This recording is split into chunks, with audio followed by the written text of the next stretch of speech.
Death is not the end. Sometimes it is merely a gruesome lesson in survival. Waking up on the exact day my family sealed our doom changed everything. My delicate twin was supposed to wed a monster. This time, I smiled, took his place, and hid our true, unbreakable mate bond. Sunlight streamed through the towering stained glass windows of the Hayes estate, warming the mahogany floorboards, but the chill in my bones refused to melt. I stared at my reflection in the gilded mirror, tracing the unbroken skin of my neck, where in another timeline, jagged scars had marked my violent end.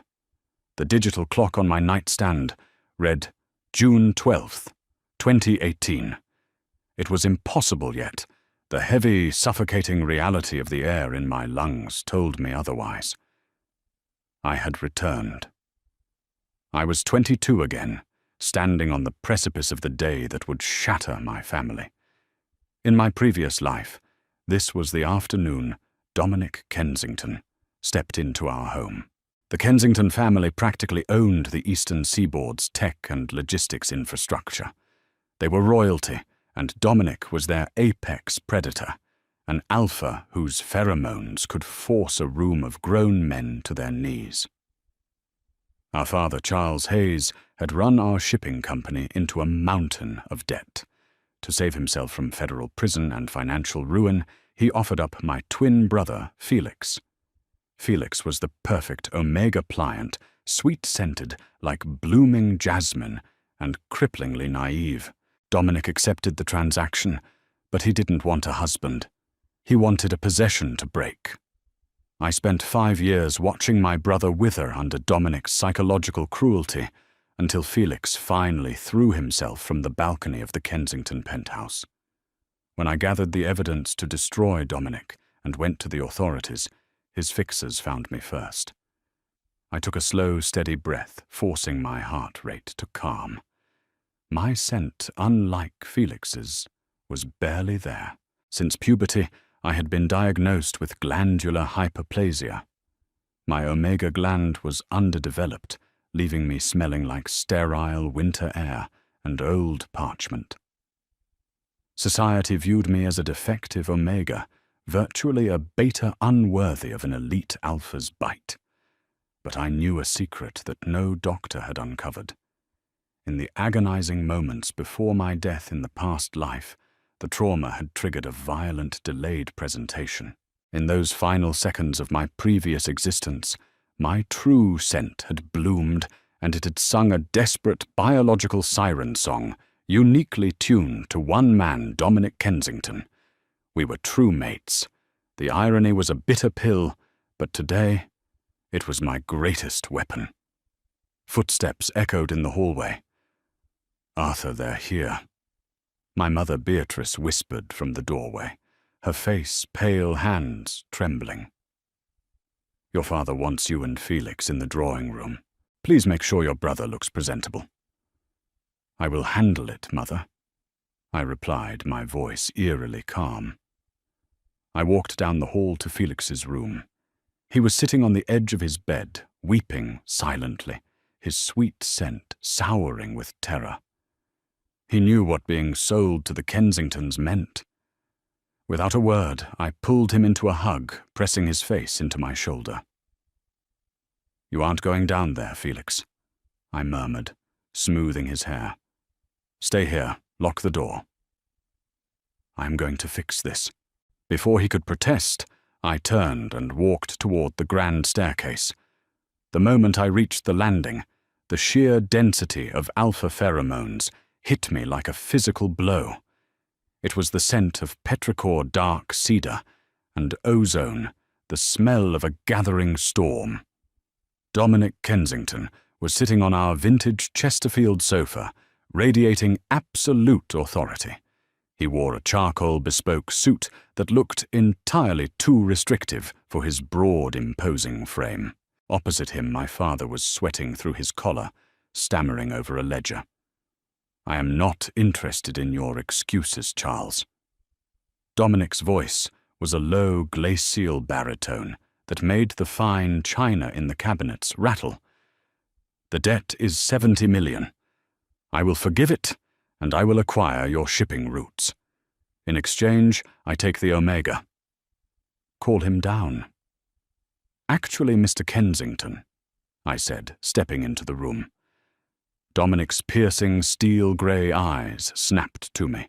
The sheer predatory weight in his gaze would have made me collapse in my past life. Now I simply walked forward, keeping my spine perfectly straight, offering a polite, practiced smile. Arthur? My father hissed, his face flushing with panic. Where is Felix? Get back upstairs. Felix is indisposed, I said, smoothly stopping mere feet from the imposing alpha. I looked directly into Dominic's eyes, a bold, borderline insolent move for a supposedly defective Omega.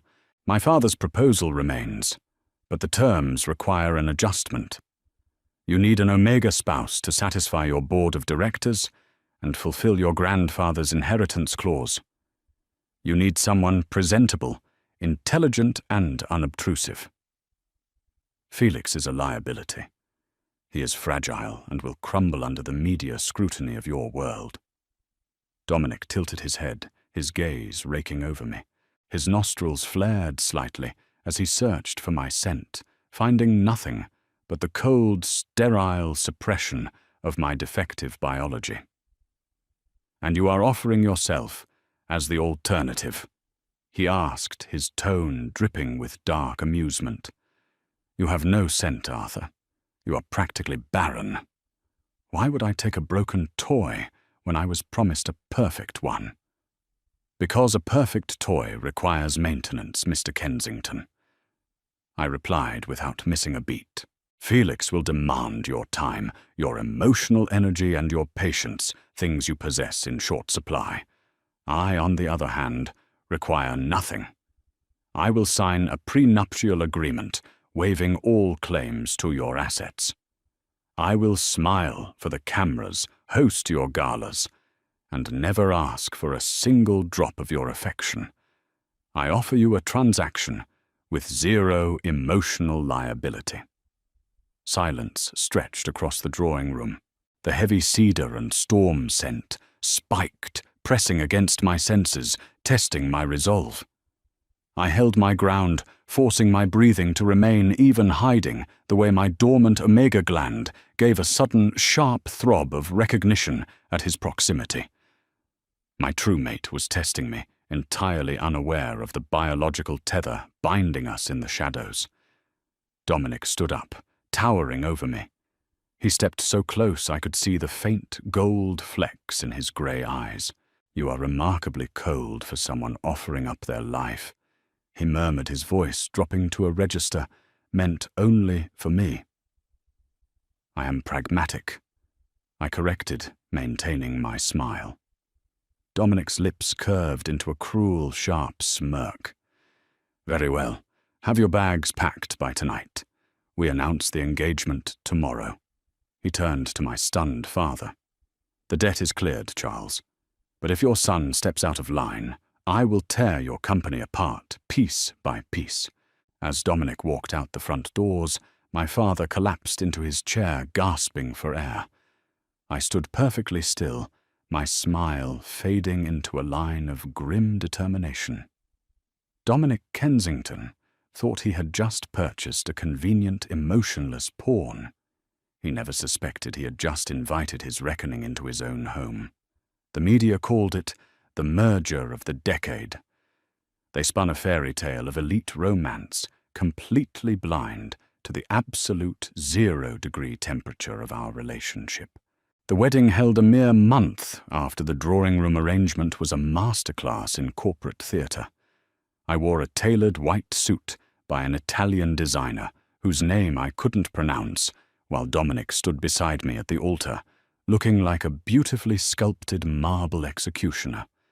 We recited vows written by his PR team, and when it came time for the ceremonial kiss, his lips brushed against mine with the exact warmth of a business handshake. Moving into the Kensington estate in the Hamptons was like stepping into a highly secure mausoleum. The property was massive, bordered by a private cliffside, overlooking the Atlantic. The staff, led by the stern-faced housekeeper, Mrs. Gable, and the hypervigilant security chief Donovan, operated with terrifying efficiency. They watched me with a mixture of pity and disdain, fully aware that I was an anomaly, a scentless Omega bought to play dress-up. On our wedding night, I sat on the edge of the sprawling king-sized bed in the master suite, waiting. I knew the rules of the Omegaverse intimately. Tradition dictated that an alpha claim their Omega on the first night to stabilize their bond. But I also knew Dominic. The door opened at precisely midnight. Dominic stepped in, discarding his suit jacket over a chair. He loosened his tie, his heavy pheromones immediately flooding the room thick with dominance and exhaustion. He didn't approach the bed. Instead, he poured himself a glass of scotch from the crystal decanter on the sideboard. "Let's dispense with the archaic expectations, Arthur," Dominic said, leaning against the mahogany dresser, his eyes cold and analytical. "You will sleep in the adjoining suite.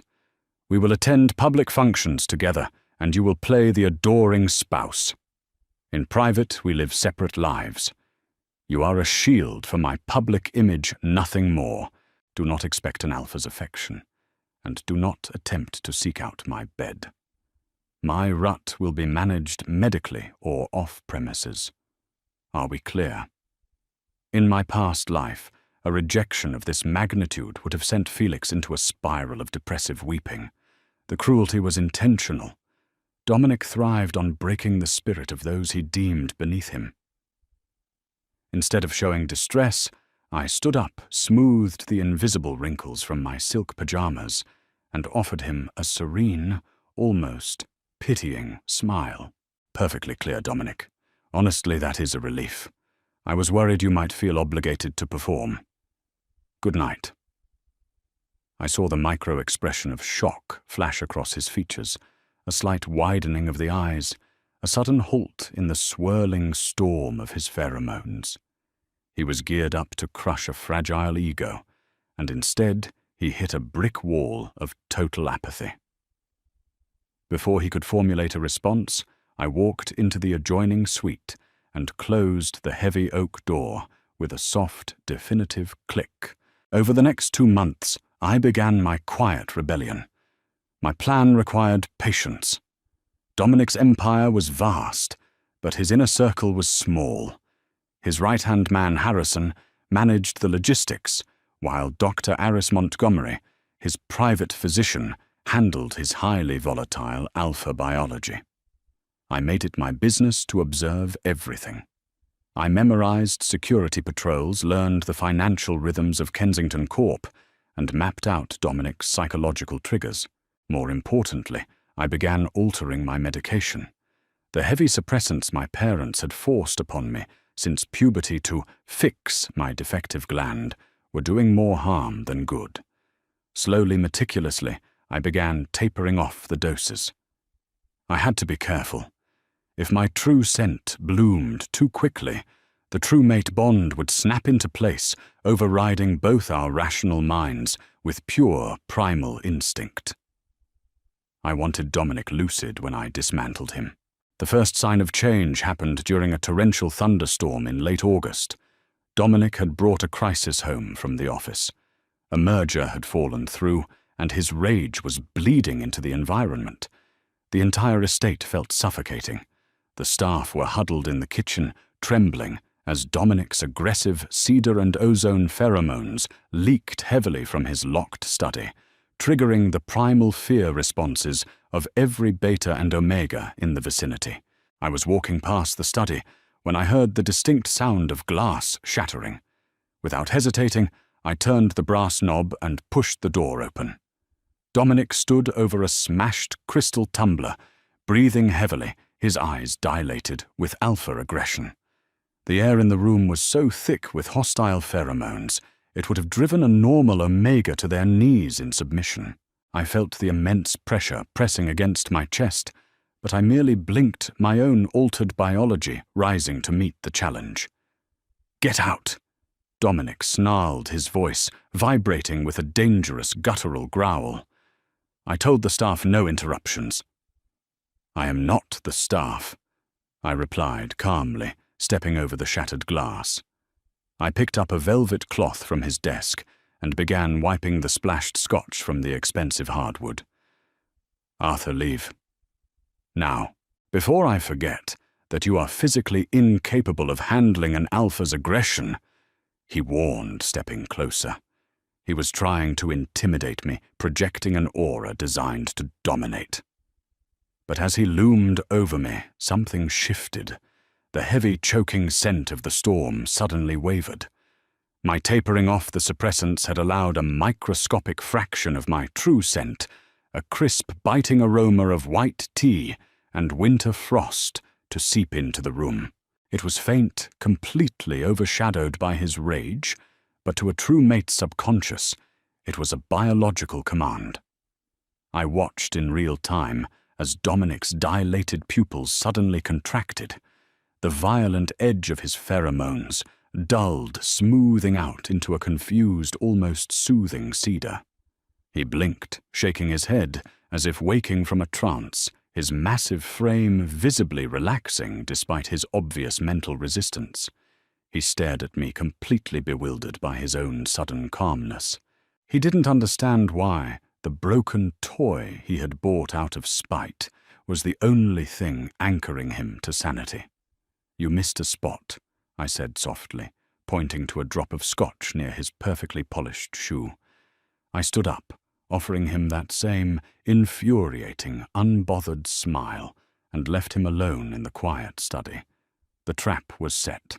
His biology was already betraying his mind, and with his quarterly rut approaching in less than 3 weeks, the cruel alpha was about to discover exactly who he had brought into his home.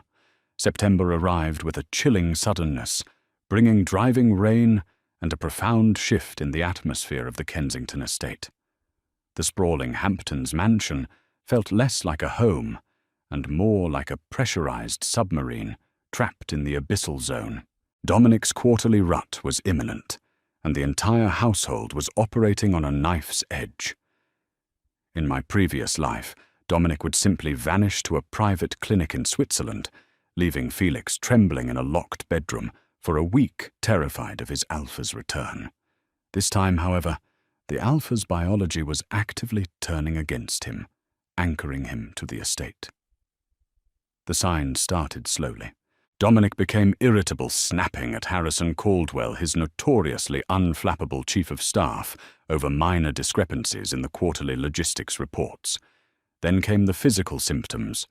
Dr. Aris Montgomery, the Kensington's private physician, practically lived in the guest wing, constantly adjusting Dominic's cocktail of beta blockers and synthetic suppressants.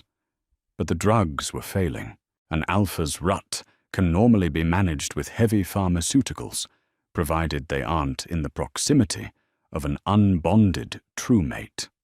Nature, I was learning, possessed a vicious sense of irony. Because I was slowly tapering off my own suppressants, my dormant scent was bleeding into the mansion's ventilation.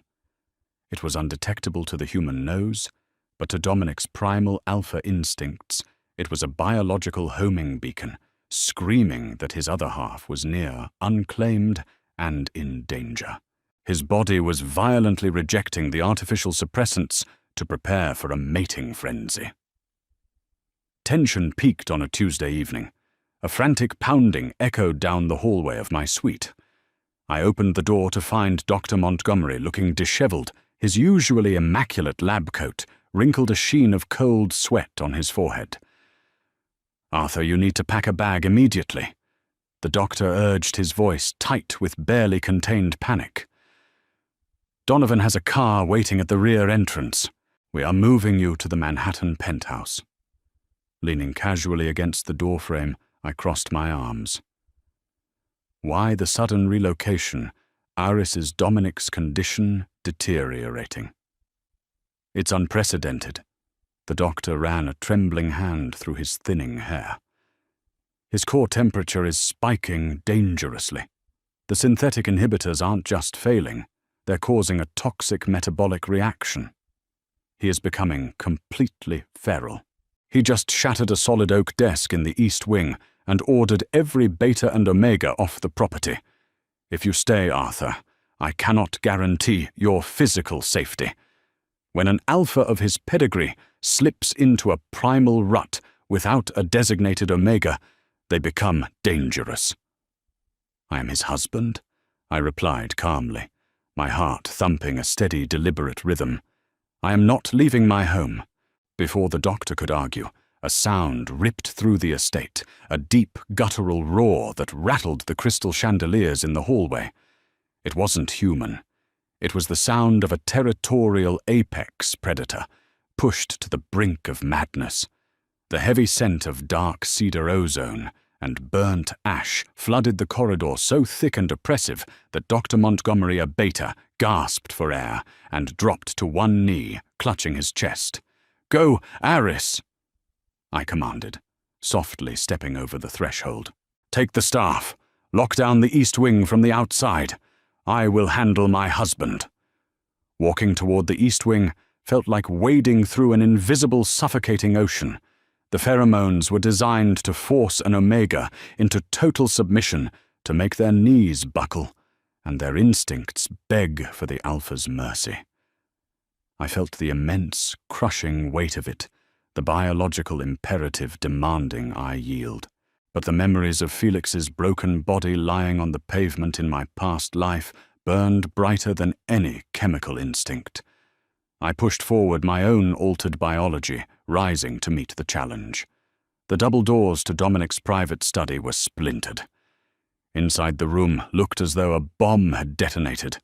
Bookshelves were toppled, expensive art shredded. In the center of the wreckage stood Dominic. His shirt was torn, his chest heaving, his silver-grey eyes completely dilated until they were pools of endless black. When he saw me, a low growl vibrated in his chest. "Leave!" Dominic choked out his voice, distorted his hands, gripping the edge of a broken table so hard his knuckles bled. "Get out, Arthur! I will tear you apart!" He was fighting it. The cruel Alpha, who routinely destroyed lives for profit, was using every ounce of his legendary willpower to protect the defective Omega he thought he despised. It was a fascinating display of cognitive dissonance. Instead of fleeing, I reached into my pocket and pulled out the small silver pill box containing the last of my glandular suppressants. I held his gaze, flipped the lid open, and let the white pills scatter onto the ruined floor. "I am done hiding Dominic," I whispered. I released the mental and physical barricades I had held for 22 years. My true scent, unhindered and fully mature, bloomed into the suffocating room. It wasn't sweet like Felix's jasmine. It was the sharp, biting scent of white tea, frosted pine, and ancient glaciers. It was the exact counter-frequency to Dominic's storm. It cut through the heavy cedar and ozone like a silver blade. The reaction was instantaneous. Dominic froze his massive frame, shuddering violently. The true mate recognition hit him with the force of a freight train. His dilated pupils snapped back, focusing solely on me with a terrifying, absolute clarity. The primal rage in his eyes dissolved, replaced by a desperate, agonizing hunger. He collapsed to his knees among the wreckage, gasping, as if he had just breached the surface of water. His eyes fixed on me, as though I were the only real thing in a crumbling universe. "You!" Dominic breathed his voice, breaking tears of sheer biological relief mixing with the sweat on his face. "It's you. It was always you." I walked slowly across the room, my shoes crunching on broken glass, and stopped right in front of him. I reached down my fingers, tangling in his dark hair, tilting his head back to expose the vulnerability of his throat. He leaned into my touch, a pathetic broken sound, escaping his lips, an Alpha completely brought to heel by the universe's design. "Yes, Dominic," I said softly, my voice devoid of the warmth he was desperately seeking. "It's me." Now beg for it." Morning light crept through the heavy velvet drapes of the East Wing suite, casting a golden glow over the ruined furniture. The storm had finally broken. The air, once thick with suffocating alpha aggression, was now settled into a rich, harmonious blend of cedar white tea and frost. Dominic lay beside me on the massive leather sofa we had dragged to the center of the room. His heavy arm was draped securely across my waist, his face buried in the crook of my neck, right over the newly formed mating bite that marked me as his. He was breathing deeply, emitting a low, continuous rumble of absolute contentment. To the rest of the world, Dominic Kensington was a ruthless corporate titan. Right now, he was a domesticated beast entirely enslaved by the neurochemical euphoria of a true mate bond. When an alpha bonds with their true mate, it is permanent. The biological rewiring is absolute. They become fiercely protective, obsessively devoted, and fundamentally incapable of harming their omega. I knew this. I had banked my entire second life on it. I carefully extracted myself from his heavy grip, ignoring his sleepy murmur of protest. I pulled my silk robe tightly around my shoulders, covering the bruised, bitten flesh of my collarbone, and walked over to the portable safe I had stashed behind a painting weeks ago. The click of the combination dial seemed incredibly loud in the quiet room. Dominic shifted his grey eyes, fluttering open. The moment he registered I was no longer in his arms, panic flashed across his face. He sat up, the sheets falling away from his scarred, muscular torso. "Arthur," he called out, his voice thick with sleep and newly minted devotion. "Where are you? Come back to bed, my love." The term of endearment made my stomach churn with the irony of it all. I turned around holding a thick manila folder, my expression completely neutral. "We need to talk about Kensington Corp's logistics divisions, Dominic," I said, my voice crisp, slicing through the warm, romantic haze he was drowning in. Dominic blinked, visibly disoriented. "Work, Arthur. It's the morning after we bonded. I don't care about the logistics divisions. I don't care if the entire board burns down. Come here. You will care," I replied, tossing the heavy folder onto the glass coffee table between us. It landed with a heavy thud. "Because as of 4 a.m. this morning, while you were unconscious from the post-rut crash, Harrison executed a series of transfer authorizations that I initiated." Dominic stared at me, his alpha instincts fighting a war against his logical brain. "What are you talking about?" "You don't have access to those authorizations. I do when you grant your harmless, defective husband unrestricted access to your private servers so he can plan your charity galas." I smiled, a cold, sharp curve of the lips.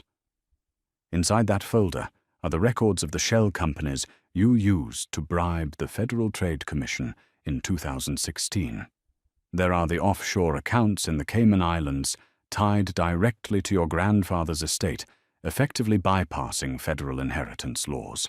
And most importantly, there is the irrevocable transfer of 49% of Kensington Corp's voting shares to a blind trust controlled entirely by me." The color drained from Dominic's face. He reached for the folder, his hands trembling, as he flipped through the meticulously compiled documents. He was a genius in the boardroom. It only took him seconds to realize the trap was flawless. I held the kill switch to his entire empire. One phone call to the Department of Justice, and Dominic would spend the rest of his life in federal prison. "You planned this," Dominic whispered, looking up at me, his eyes wide, with a mixture of horror and something dangerously close to awe. "The prenuptial agreement, the coldness, the scent suppressants. You set me up. My father sold my brother to you like cattle." I said, my voice dropping to a deadly whisper. "In another life, you broke Felix until he jumped from your penthouse balcony. I am merely ensuring history does not repeat itself. Felix is currently on a private jet to Paris, fully funded, where he will study art and never hear the name Kensington again. My father is officially locked out of his own company, which I now own. And you, Dominic. I walked closer, looking down at the terrifying Alpha, who was now staring at me from his knees. You belong to me. He could have killed me. Physically, he was more than capable. But the true mate bond in his blood screamed in agony at the mere thought of displeasing me. The betrayal didn't break his bond. Sick and twisted as it was, my ruthlessness only deepened his obsession. He realized I wasn't a fragile omega to be broken. I was a predator who had worn sheep's clothing just long enough to lock the cage from the inside. Dominic looked at the documents, then up at me. Slowly, deliberately, the cruel Alpha lowered his head, pressing his forehead against my knee in an act of total, unadulterated submission. "Whatever you want, Arthur." Dominic rasped his voice, vibrating with dark, fanatical devotion. "It's yours. I'm yours. Just don't leave me." I reached down, running my fingers through his dark hair, feeling the heavy, possessive purr vibrate in his chest. I had rewritten our destiny. I was reborn to be a sacrifice, but I had chosen to be a king. If you found yourself holding your breath during Arthur's brilliant, icy revenge and the dark twist of the true mate bond, you are not alone. This Omegaverse tale proves that sometimes the most dangerous predator in the room is the one hiding in plain sight. Did Arthur go too far, or did Dominic get exactly what he deserved? Let us know your thoughts in the comments below. Don't forget to hit that like button, share this story with your friends, and subscribe for more thrilling, dramatic tales of betrayal, power, and ultimate redemption.